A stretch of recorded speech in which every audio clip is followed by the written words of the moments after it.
Hello friends, പുതിയൊരു വീഡിയോയിലേക്ക് എല്ലാവർക്കും സ്വാഗതം. ഇപ്പോൾ നല്ല മഴയൊക്കെ ആയതുകൊണ്ട് നമുക്ക് നല്ല ഫ്രഷ് പുഴമീനൊക്കെ കിട്ടുന്ന ടൈമാണ്. അപ്പം ഇന്ന് എനിക്ക് കിട്ടിയിരിക്കുന്ന കാളാഞ്ചിയാണ് കേട്ടോ.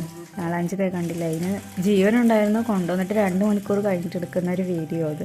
അപ്പോഴാണ് ജീവനുണ്ടായിരുന്നു. അപ്പോൾ ഇത് വെച്ചിട്ട് നല്ലൊരു കാളാഞ്ചിക്കറി ഉണ്ടാക്കാമെന്ന് വിചാരിച്ച് എങ്ങനെയാണ് ഉണ്ടാക്കുന്നതെന്ന് നോക്കാം. ഞാൻ തന്നെ കാളാഞ്ചി നല്ല അടിപൊളിയായിട്ട് നമ്മൾ കട്ടൊക്കെ ചെയ്ത് വെച്ചിട്ടുണ്ട്. പിന്നെ ഇതിനേക്ക് ആവശ്യമായിട്ടുള്ളത് ആവശ്യത്തിന് ചെറിയുള്ളി, ഒരു 4-5 പീസ് വെളുത്തുള്ളി, കുറച്ച് മുളക്, 2-3 ഇഞ്ചി, പിന്നെ കുറച്ച് വേപ്പില. പിന്നെ മസാലയ്ക്ക് ആവശ്യമായിട്ടുള്ളത് 1.5 ടേബിൾ സ്പൂൺ മുളക് പൊടി, 1 ടീസ്പൂൺ മല്ലിപ്പൊടി, ആവശ്യത്തിന് ഉപ്പും പിന്നെ ആവശ്യത്തിന് മഞ്ഞൾപ്പൊടി. ഇനി നമുക്കിത് കുക്ക് ചെയ്യേണ്ടത് എങ്ങനെയാണെന്ന് നോക്കാം കേട്ടോ. ഫസ്റ്റ് തന്നെ മൺചട്ടി വെച്ചിട്ട് അതിലേക്ക് ആവശ്യത്തിന് വെളിച്ചെണ്ണ ഒഴിക്കുക. അതിനുശേഷം അതിലേക്ക് നമ്മൾ കട്ട് ചെയ്ത് വെച്ചിരിക്കുന്ന ഇഞ്ചി ഇടുക. അതുപോലെ തന്നെ വെളുത്തുള്ളി കൂടെ ഇട്ട് കൊടുത്തിട്ട് 1-2 കൂടെ വഴറ്റുക.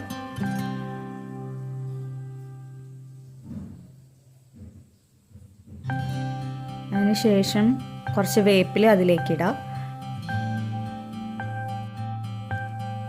ഇതിലേക്ക് നമ്മൾ അരിഞ്ഞു വെച്ചിരിക്കുന്ന ചെറിയുള്ളി ഉണ്ടല്ലോ, അതുകൂടി ഇടാം. അപ്പോൾ ചെറിയുള്ളി ഇട്ട് കറിയൊക്കെ വെക്കുമ്പോൾ നല്ല ടേസ്റ്റാണ്. മീൻകറി നമുക്ക് 2 വിധത്തിൽ വയ്ക്കാം. തക്കാളി ഇട്ട് വയ്ക്കാം പുളി കിട്ടാനായിട്ട്, അല്ലെങ്കിൽ പുളിക്ക് വേണ്ടിയിട്ട് കുടംപുളി എടുക്കാം. ഇപ്പോൾ ഇവിടെ നമ്മൾ കുടംപുളിയാണ് യൂസ് ചെയ്യുന്നത്. ഓക്കെ, ഇനിയിപ്പോൾ നമ്മളിതിലേക്ക് മുളകാണ് ഇടുന്നത്. ഇത് നല്ല എരിവുള്ള മുളകാണ്. നമ്മൾ മുളക് പൊടി 1.5 ടേബിൾ സ്പൂൺ ഇടുന്നുണ്ടെങ്കിൽ അതിന് തീരെ എരിവില്ല, ആ ഒരു കളർ കിട്ടാനായിട്ടാണ്. അപ്പോൾ മുളക് ഇട്ടിട്ടുണ്ട്. മുളക് ഇട്ടിട്ട് ഒന്ന് നല്ലോണം വഴറ്റി കൊടുക്കാം. എല്ലാവരും കൂടെ ഒന്ന് വഴണ്ടി വരുമ്പം ഇതിലേക്ക് നമുക്ക് മസാലകൾ ആഡ് ചെയ്യാം. ആദ്യം മുളക് പൊടി ഇടാം. മുളക് പൊടി ഇട്ടിട്ട് വഴറ്റുക.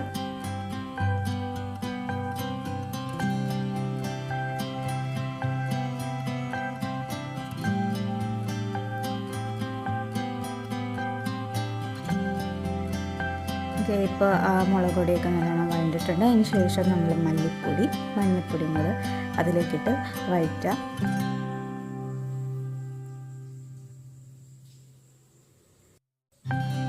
ഇനി ഇതിലേക്ക് നമ്മൾ പിഴിഞ്ഞ് വെച്ചിരിക്കുന്ന തേങ്ങാപ്പാൽ ഉണ്ടല്ലോ, അത് ഒഴിച്ചു കൊടുക്കുക. ഇതിലേക്ക് 2-3 കഷ്ണം കുടംപുളി കൂടെ ഇട്ട് കൊടുക്കുക കേട്ടോ. അപ്പോൾ നമ്മൾ ആദ്യം പറഞ്ഞല്ലോ, നമ്മൾ കുടംപുളി ഇട്ടാണ് ഈ മീൻകറി വയ്ക്കുന്നത്. ഇനി പ്രത്യേകിച്ച് പണിയൊന്നുമില്ല. ഇത് തിളയ്ക്കുന്നത് വരെ ഒന്ന് അടച്ചു വയ്ക്കും. ഇപ്പോൾ തുറന്ന് നോക്കുമ്പോൾ നല്ല സ്മെല്ലൊക്കെ വരുന്നുണ്ട്. നല്ലോണം ആ മീൻ ചാറ് തിളച്ചു. മീൻ ചാറെന്ന് പറയാൻ പറ്റില്ല, മീൻ ഇടുമ്പോഴല്ലേ മീൻകറി ആവുള്ളൂ. ഇപ്പോൾ ഒന്ന് തിളച്ച് വന്നപ്പം നമ്മൾ ആ ഒരു കുടംപുളി എടുത്ത് മാറ്റുകയാണ്. കാരണം കിടന്നാൽ ചിലപ്പോൾ കൂടുതലായിട്ട് പുളി പിടിക്കാൻ ചാൻസ് ഉണ്ട്. അതുകൊണ്ടാണ് എടുത്ത് മാറ്റിയത്. അല്ലെങ്കിൽ നമുക്കൊരു ഓപ്ഷനുള്ളത് ചൂടുവെള്ളത്തിൽ ഈ പുളി ഇട്ടിട്ട് ആ വെള്ളം ഒഴിക്കുക എന്നുള്ളതാണ്. ഇതിപ്പോൾ നമ്മൾ അത് ഓപ്റ്റ് ചെയ്തില്ല, ഇങ്ങനെ ചെയ്തു. അതിനുശേഷം നമ്മൾ നമ്മുടെ കാളാഞ്ചിയുടെ ആ പീസൊക്കെ ആഡ് ചെയ്ത് കൊടുക്കുന്നതാണ് നമ്മളുടെ ഈ കറിയിലേക്ക്. അപ്പം കാളാഞ്ചി എന്ന് പറയുന്നൊരു പുഴമീനായതുകൊണ്ട് തന്നെ ഈ പുഴമീനൊക്കെ വേവ് ഭയങ്കര കുറവാണ്. പെട്ടെന്ന് തന്നെ വെന്ത് കിട്ടും. നമുക്ക് കുറേ ടൈം ഇങ്ങനെ വെക്കേണ്ടി വരില്ല.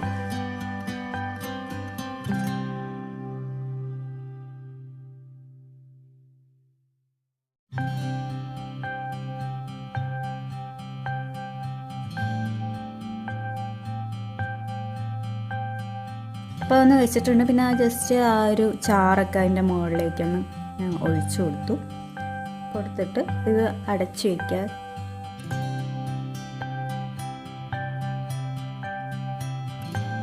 ഇപ്പോൾ തുറന്ന് നോക്കിയപ്പോൾ മീൻ പീസൊക്കെ നല്ലോണം വെന്തിട്ടുണ്ട്, ആവശ്യത്തിന് വെന്തിട്ടുണ്ട്. ജസ്റ്റ് ഒന്നിങ്ങനെ ഇളക്കി കൊടുത്തു. നല്ല സ്മെല്ലും വരുന്നുണ്ട് ഇപ്പോൾ കേട്ടോ. അതിനുശേഷം നമ്മൾ 1-ാം പാൽ ഇതിൽ ഒഴിച്ചു കൊടുക്കുകയാണ് ഈ ഒരു ടൈമിൽ.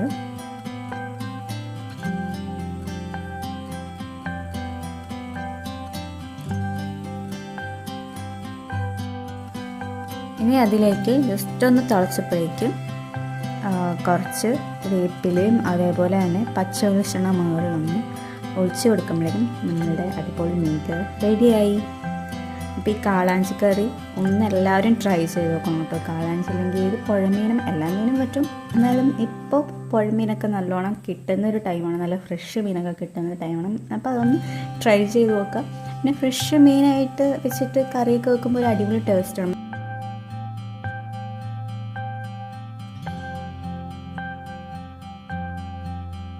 കണ്ടില്ലേ, ആ ഒരു വെളിച്ചെണ്ണയൊക്കെ മുകളിൽ തെളിഞ്ഞ് നല്ല അടിപൊളി കറിയായിട്ടുണ്ട്.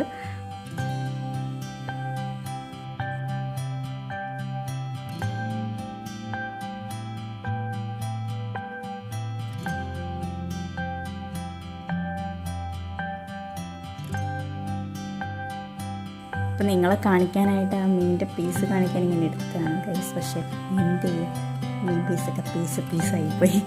അപ്പോൾ എന്തായാലും നിങ്ങൾ ഇതൊന്ന് ട്രൈ ചെയ്തൊക്കെ നല്ല അടിപൊളി ടേസ്റ്റാണ്, എല്ലാവർക്കും ഇഷ്ടപ്പെടും. അപ്പോൾ അടുത്ത വീഡിയോ ആയിട്ട് കാണുന്നവരെ ബൈ.